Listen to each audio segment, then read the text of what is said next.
Thank you for joining me. Today, we're going to be talking about how to contextualize mental health in the world around us. Mental health has become quite a different word nowadays. In the past, it meant something taboo or shameful, and nowadays it's a label that's thrown everywhere. Let me give you a little insight into how we got here and why we've ended up in this place where mental health is something we celebrate rather than something we just consider.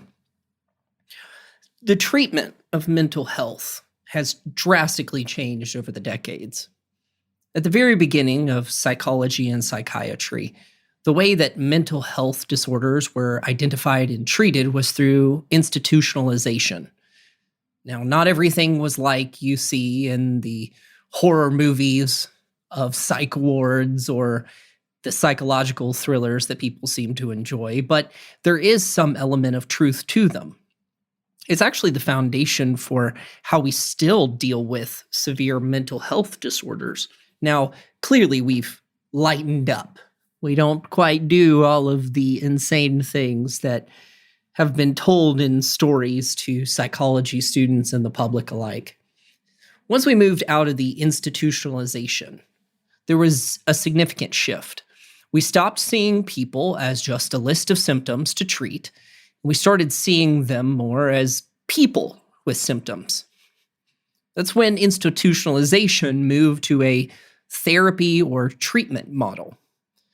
Now, we still had some of the same pitfalls as before, where we saw a symptom and wanted to treat the symptom, although we considered the person and how to help them.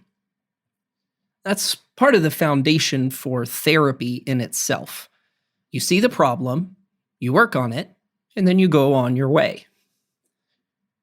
The most recent branch of mental health treatment has taken this one step further, where we start to consider the person themselves and their identity and how that interacts with symptomology. This is branched into education and advocacy, where we're no longer in the halls of an asylum. We're not sitting behind a one-way mirror observing a child's behavior, but we're speaking out more boldly and engaging with honest conversation about the things that are happening.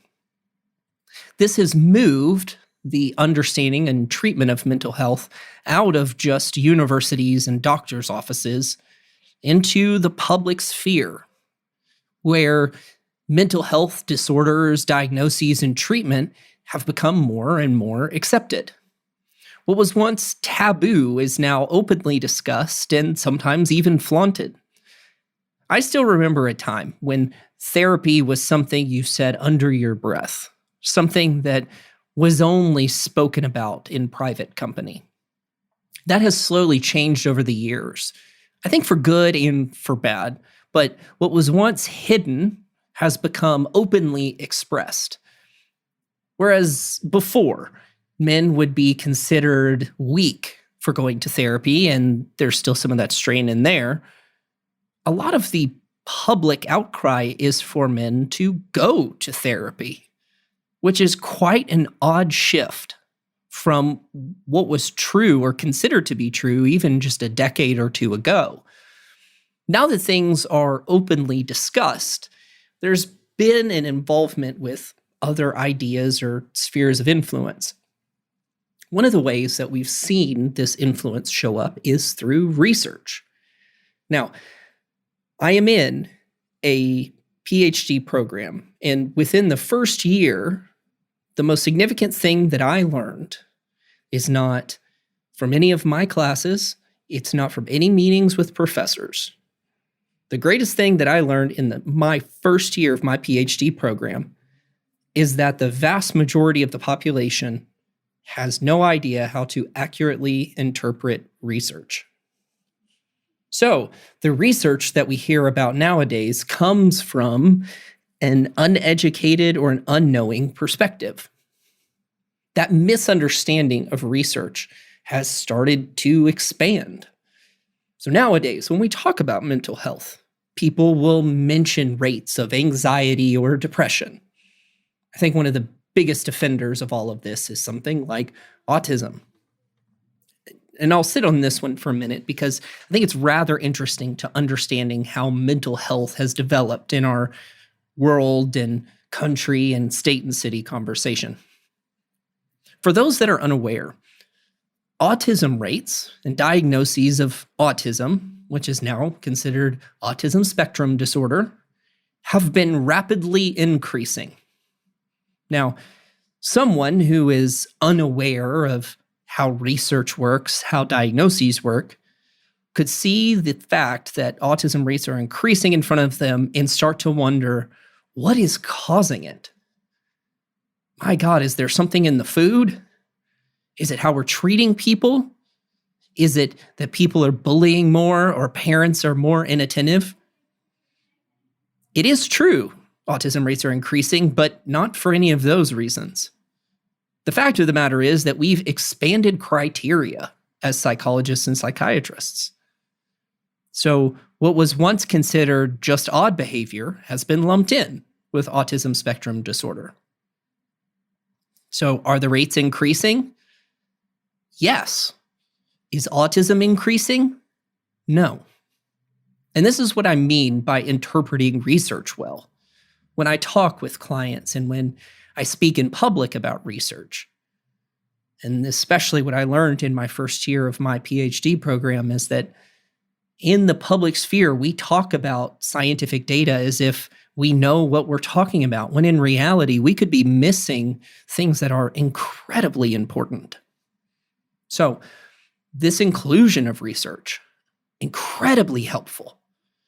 It has given a light and a voice to a whole bunch of people who don't quite understand what's going on with them, but find connection in this information.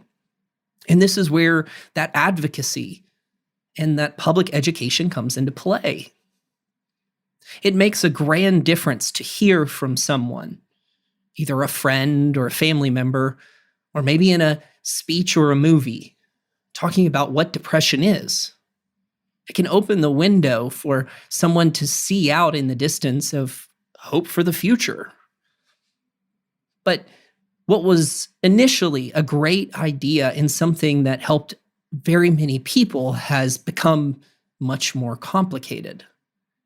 You see, the expansion of public discourse, along with this misunderstanding of research, has started to create some serious issues of our understanding of mental health, primarily through social media. Now, I'm not going to go on some grand tirade. I don't think I'm quite old or crotchety enough for that yet. I mean, give me 20 years and maybe if I'm still doing this podcast, I'll have a whole episode about how social media is the worst thing that's ever happened. But for now, it's important to not underestimate the impact that social media has had on our understanding of mental health. The greatest impacts, or the greatest sources of impacts for these, are TikTok, Twitter, now X, and YouTube. These have been incredibly important in our understanding of mental health because it gave anyone and everyone a platform to speak. From an objective perspective, that's great. There's an open stream of dialogue. The problem is the truly educational, the honest, the accurate understanding is not often the one that gets the most clicks. And so in social media, you are rewarded as a content creator for receiving feedback, support, or engagement. TikTok, Twitter, and YouTube are especially oriented for this. Let's move to how mental health has been affected. Where it was once education is now something that anyone and everyone can talk about. And most people speak as if they have some sort of authority on it because they've experienced it, which is honestly most of the time not the case. Now, I'm not on social media nearly as much as many people that I know. I quite honestly just scroll through Facebook just to see drama now and again and to see if family members have posted any pictures that are interesting. But something drastic has happened over, I would say, maybe the past 5 years most significantly. As a therapist, I've started to have to explain to my older colleagues that social media is significantly driving the public's understanding of mental health, particularly that of young people. Something absolutely fascinating has started to happen where clients and patients will come and speak to their therapists or their psychologists or psychiatrists, seemingly knowing more about a diagnosis than they do. It's not completely uncommon nowadays, especially working with young people, to hear them come in and explain this whole reason why they believe they have a certain disorder. That they can give you examples, and they've even looked up the criteria. And even if they haven't looked up the criteria, they've heard it from somewhere and they can describe it and say that, well, it's their lived experience, so they feel that it's true. This can be vastly impactful for therapists and any kind of mental health professional because our main goal is to help people. And if those people are coming in telling us they have a problem and they think they know what it is, we better have good reason to tell them they're wrong. And these people seem to have a ton of reasoning behind what they believe. So over the years, I've started asking more and more questions about people's diagnoses. Where did they come from? Do they have documentation? Not that that's always the most accurate thing in the world, but at least they would have seen someone. Now, I can honestly hear the criticism coming through the microphone here. I well understand that many people have gone to diagnostic appointments, they've gone to treatment, they've gone to therapists, and their diagnosis was wrong. I get that. That is a perfectly valid reason to question diagnoses and treatment. You have every reason to wonder if something is wrong or if something should be different. Social media has changed this, though, to where diagnostic criteria is self-imposed. And the way that we understand mental health nowadays is through the lens of how we personally experience something. It has little to do with exactly how long we've been experiencing it and more about how we perceive it. And so when it comes to young people especially, one of the biggest problems that I have is self-diagnosis. People come in and they tell me they have things like OCD, or they wonder if they're bipolar, which back when I was younger was not completely taboo, but it wasn't something you'd be thrilled about. But now it can almost seem like a rite of passage or a way to better understand yourself. This social media influence has started to affect the way that even providers start to treat clients and patients, to where they could be overdoing diagnoses for clients that don't actually qualify. What does this have to do with the general conversation? We can reach back into things like research. Research studies are conducted on large scales when it comes to anxiety and depression. And how those studies qualify their criteria is incredibly important. Let me give you an example. There is a difference between a research group asking for documentation for someone having an anxiety disorder and just asking someone if they do. The first one requires more work, often requires money, transportation, time. The second one is how someone personally identifies. Now, that might not sound like a big deal, but multiply that problem over thousands of people that respond. So instead of having a 1 or 2% prevalence rate of people with a specific issue, becomes 5 or 10%. And all of a sudden, we have an issue in our country with rising anxiety and depression. And quite honestly, we might. On a realistic note, I do think that there's a lot of credence to the idea that anxiety and depression is increasing. However, we have to be careful because What if the data we're looking at is self-reported? And what if that self-report comes through the lens of things like social media?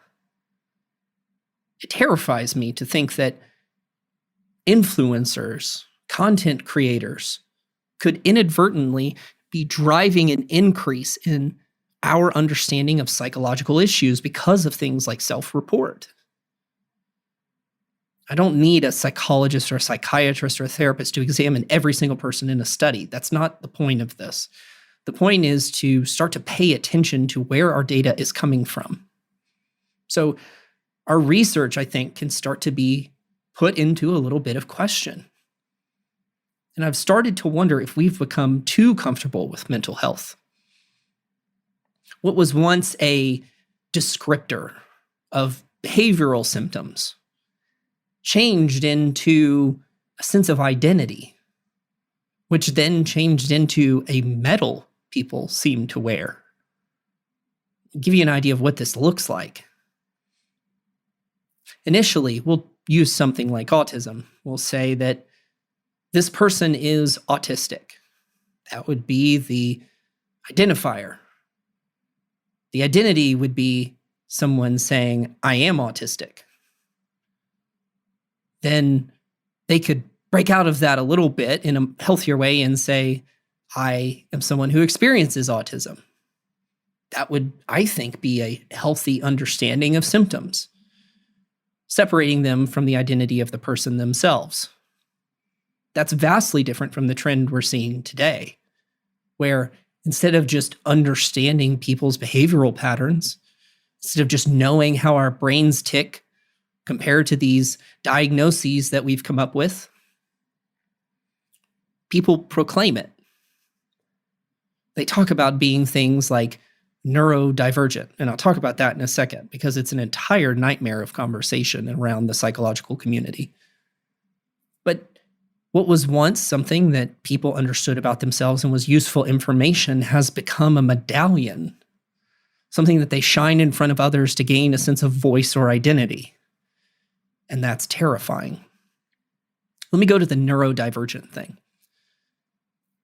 It's a part of this interesting phenomenon where there are psychological criteria for a diagnosis or symptoms that someone experiences, and then others co-opt it and use it for their own.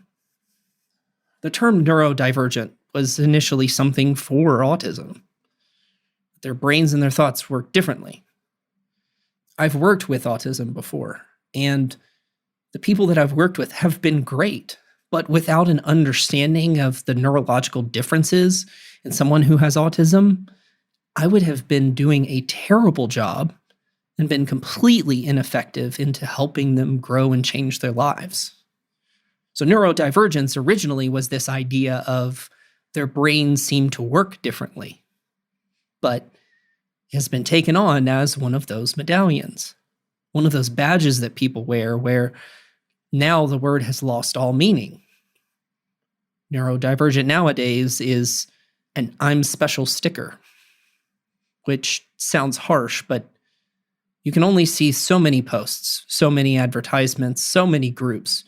And you start to wonder if neurodivergence is this common, is it really neurodivergence? Or is it just people wanting to be special and different? Again, this is the Bold Lines podcast. I'm just going to tell you exactly how I feel. That's a huge concern of mine, where mental health has become something so exciting for people that they use it to diversify themselves. They use it to give themselves credence for what they believe, when in reality, they're not that different. I will tell you, by and large, all of us are pretty normal. Now, we can have some quirks, but it seems as if people have gotten this idea that they are some grand difference from the population around them and deserve special treatment. I would say it's quite the opposite. If everyone's special, no one is. If you know where that quote came from, you should share this podcast because that was a deep cut right there. But if everybody's so gosh darn special, then what's the point? If everyone's neurodivergent, then no one is. Neurodivergent was meant to be a specific difference, not a general one. Now, I know I'm harping on a simple idea here. I'll give you a short other example and then spread it out for us. Another one of the common ones that I see nowadays is something like narcissism. I hear so many times, and I see posted so many times, how to deal with narcissistic blank. Okay, as someone who has worked with people with actual narcissism, which we don't exactly call it that anymore, but people with specific personality disorders that express that, I promise you it's not your ex. Like, I can almost guarantee that your ex whatever was not a true narcissist. They're just selfish. Because of this expansion of ideas, now the general public finds a bludgeon. They find a way to make themselves feel different and special. And I'm going to pretty much guarantee you, with a high success rate, with no information at all, the vast majority of people listening to this are not narcissists and have never been in a relationship with a true narcissist. And very few people are actually neurodivergent. And this is why I have created this episode. When we talk about mental health nowadays, I've started to wonder how much of it is mental health issues that are diagnosable and how much of it is just lonely people looking for connection. I'll tie that in with one of my favorite things to tell clients. When they tell me that they feel like they might be depressed, and we come to find out that there's a good reason for it, whether it's due to loss of family members, friends, or a sense of self, I tell them, good, I'm glad you're depressed. You should be. To be depressed is to be human. You don't need a diagnosis for that. When people tell me they're anxious and overwhelmed and they don't know how to handle things, and we come to find out that it's terrifying and that they don't know how to handle their future, but there's hope, I say, I'm glad you're anxious. It means you're breathing. It means that life is worth living. So when it comes to things like mental health, we have to be very careful. How much of what we're experiencing and what we're seeing in the world is just the human experience? How much of it is just due to problematic family dynamics or personal beliefs? And how much of it is actually a neurological problem? I would argue the vast majority of it is from lonely people, from broken hearts who feel isolated, from many people who haven't felt whole and loved. You don't need a diagnosis for that. I would argue that there's so much more to be offered than to carry around a weakness that you wear as a badge of honor. Let's figure out what to do with this, because I never want to leave an episode with people feeling terrible. If you're wondering if you are one of those people that I was talking about, using mental health terms as a way to navigate the world and differentiate yourself, start asking yourself how much of what you're experiencing is human. Is it really different than what other people experience? Or is it just the details are slightly different? No one's going to experience all of the things that you have. For better or for worse, you're the only one that experienced exactly what you did. But you're not the only one to experience something like that. And if you don't allow that to be good enough, you will be forever glorified and on a holy high chair, and you will be alone. And so I would ask you to consider how much of what you're experiencing is real and others can relate to. How much of it do you actually need professional help with? And if you do need that professional help, if there's something neurologically faulty, if there's something so severe that it's inhibiting your ability to interact in the world, absolutely get help. Get some professional help that can give you guidance and direction, but never, ever wear that diagnosis, even if it's accurate, as something to be thrilled about. You shouldn't be ashamed of it either, though. Mental health diagnoses are simply descriptors. They're not identifiers of a person. And so for anyone that's listening, whether you are the overly concerned with mental health, or whether this is your first time diving into all of these things, I would hope that you see the humanity in the world. You see hurting people, and that diagnoses should only be descriptors. And when people wear them as something to be proud of, they're deeply hurt, and that's not a diagnosis. I hope that everybody finds someone who can hear them out and challenge them, not just tell them they're perfect the way that they are. Find people who will help you grow and help others do the same. Thank you for listening today. If you feel the need, you can leave something in the tip jar. I hope that you share this podcast with other people so that they can help grow themselves, that they can support others, and even provide some insight to those that might not be able to afford therapy.